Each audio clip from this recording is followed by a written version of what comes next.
being able to recognize signals, candlestick signals at the appropriate times of a trend, such as when the markets have gotten back up into the overbought condition, and we've seen a hanging man signal that allows the candlestick investor to make a quick decision on the open tomorrow, which would be that if we're still in an uptrend, we should see continued buying after this hammer type signal.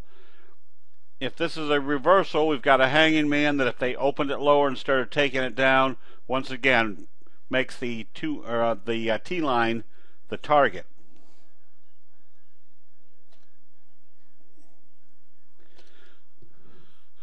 The NASDAQ provided more evidence today that the uptrend was still in progress, even though it had a doji gap up yesterday. Stochastics were still heading up, not quite in the overbought condition where they were rolling over. NASDAQ opened lower and traded higher, so even though the Dow traded off most of the day, the NASDAQ was trading positive.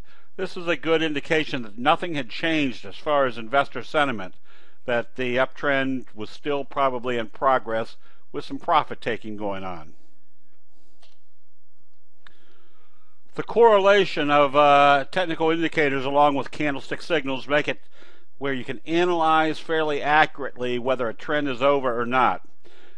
As we see in our recommendation of JVA, when it broke out through the T-line after being in a downtrend, seeing the rounding bottom of a fry pan bottom, told us that we were probably in an uptrend.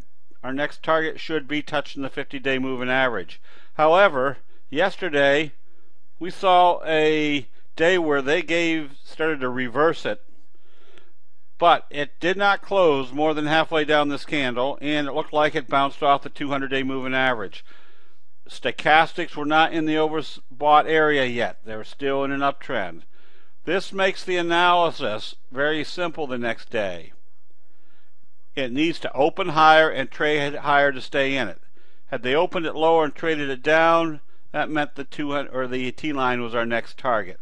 So just having this if-then situation makes it very easy for a candlestick investor to decide what to do and do it early before either accruing some big losses or being out at the wrong time. That'll be it. We'll see you in the chat rooms.